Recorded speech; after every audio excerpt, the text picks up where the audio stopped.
Bonjour à tous, ravi de vous retrouver sur Mosaïque. Et oui, information, culture et divertissement, c'est dans ce 30 minutes je dis bien, et pas une minute de plus. À Saralme, autour de la maison forestière, ils passent une existence paisible. Ils, ce sont les 4 daims, un mâle et 3 femelles que le garde forestier François Lucas élève.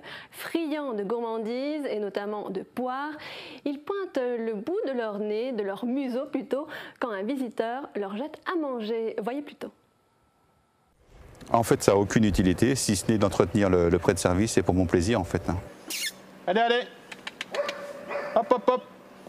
Il faut avoir soit un animal, soit le courage de tondre tout le terrain. Donc, comme il y a quand même 70 arts de terrain autour de la maison, donc c'est plus simple en général d'avoir un mouton, une vache, un cheval. Moi, c'était des daims.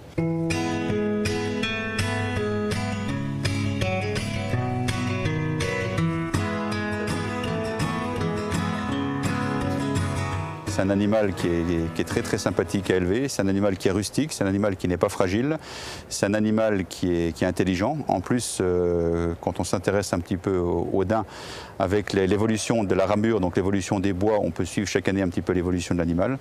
C'est un animal qui reste sauvage malgré le fait qu'il soit en parc. On peut les apprivoiser, on peut les faire manger dans la main, mais moi ça ne m'intéresse pas, je veux qu'ils gardent un côté sauvage. Et puis c'est un côté sympathique pour les gens qui viennent se promener dans le cadre de l'arboretum, etc. Ils ont la chance de pouvoir voir un cervidé d'un peu plus près. Then I went to my pretty rose tree to tend her by day and by night. Les petits, hop. But my rose turned away with jealousy, and her thorns were my only delight. C'est un animal craintif, en fait c'est un animal rusé.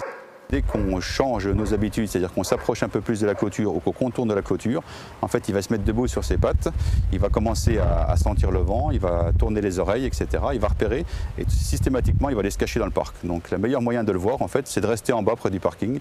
Vous jetez des morceaux de pain, vous jetez des pommes que vous ramassez à proximité et en fait, en général, ils descendent vous voir.